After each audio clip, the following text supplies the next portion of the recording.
I'm Alex Heinert with Midco Sports Network, proud to be joined by UND women's soccer coach Chris Logan.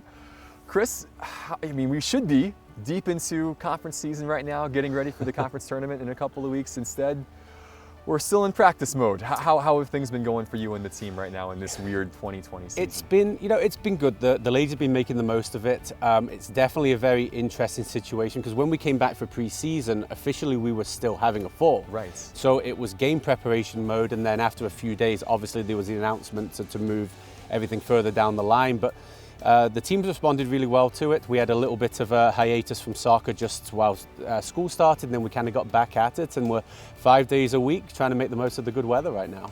Yeah. You mentioned the team got started with fall practice, and then to have things get shut down. Did you get a sense that call was probably going to come, that the season maybe was going to get called? I think there was a general consensus, and I would say even amongst the team, I think that they kind of knew something was going to be coming down and we'd probably be moved down the road. But the nice thing is that we can now use this period as a developmental phase, especially with the freshmen coming in who have never kicked a ball in college soccer. Now they actually get a head start because we can work with them on a daily basis and not just kind of throw them to the fire in terms of conference games. When you talk about developmental, is that more tactics? Is that more skill-based? What are you working on right now? Yeah, a little bit of everything. Some of our tactics, we basically try and break everything down into our principles of play, what we want to do with the ball, what we want to do without the ball, so it's kind of specific to the way our team plays in our program. So we get to teach them these ideologies so that hopefully by the spring they're going to be ready to go.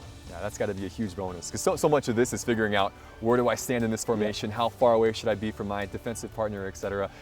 Grinding those mental little nuggets in right now has got to pay dividends come spring. Yeah, it's been huge, and the other part is just getting used to the speed and the physicality of the Division I college game, and another great part is, we've managed to get them in the weight room early so they can develop some of those explosiveness and those strength aspects of their game too. So it's definitely been an interesting time, but it's definitely been a time where we're trying to use it to the maximum to be ready for the spring. Yeah, your team was coming off a really historic season, making the Summit League tournament, first time in D1 history that you'd made a postseason conference tournament, scored the most goals in the league again for the second straight year. There were so many positives from last year, and you retained so many of those girls that had made such a big impact. Yeah. How do you keep that momentum going now that you have to wait a couple extra months before the season gets to start? I think that the nice thing is that there's a lot of experience coming back. We felt last year we were a little bit younger and we'd kind of ride the wave of some ups and downs, and we had a lot of ups. And that was really awesome to see that despite being younger, the talent kind of shone through. So now, in addition to the talent, we have the experience. So we're really just trying to build off last year and just add a couple more pieces to it, kind of the speed and intensity of our play, increasing that. And, hopefully we're not going to be far away come the spring. When you think about the personnel that you've got this spring, and keeping in mind that these girls won't lose a year of eligibility, which is nice, they'll be able to get the experience and then play again in the fall. Yeah. What type of a team should we expect to see, just in terms of what you'll be able to field this year? Yeah, I think that last year we decided pretty early on that we were going to try and move more numbers forward in the attack and kind of roll the dice with some fewer defenders, so we're leaving ourselves a little bit more exposed, but on the flip side, be a little bit more entertaining to watch. And I think that really that's just been a progression for this fall. Is we kind of said that we felt as though by 2020 we would be in a position that we'd be able to continuously move the ball forward and be a little bit more aggressive with the numbers moving into the attack. So that's where we're at today. That's what we're trying to continue to push upon the team. And so far they've responded really well to it. And you can just see a really hungry team with a lot of desire to take that next step. Yeah, well, you certainly were entertaining last year. It was a lot of fun to watch you make your way to Brookings, make your way to a Summit League semifinal. We've been talking a lot about the spring schedule. We don't really know what it's going to look like yet. What can you tell us about what's going to happen for UND soccer come spring?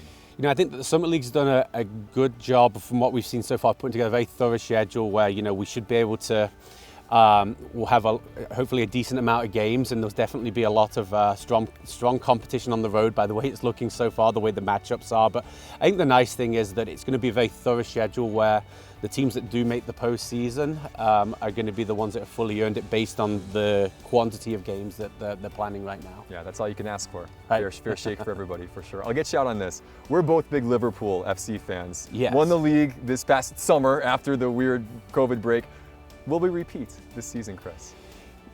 I go into every game feeling as though we're invincible, so I'm going to go on record and say Premier League and Champions League. Oh man, I'm going to go for the it double. This year. Give it the double. All right, up the Reds. Thanks, Chris. Best of luck to you. Thank you.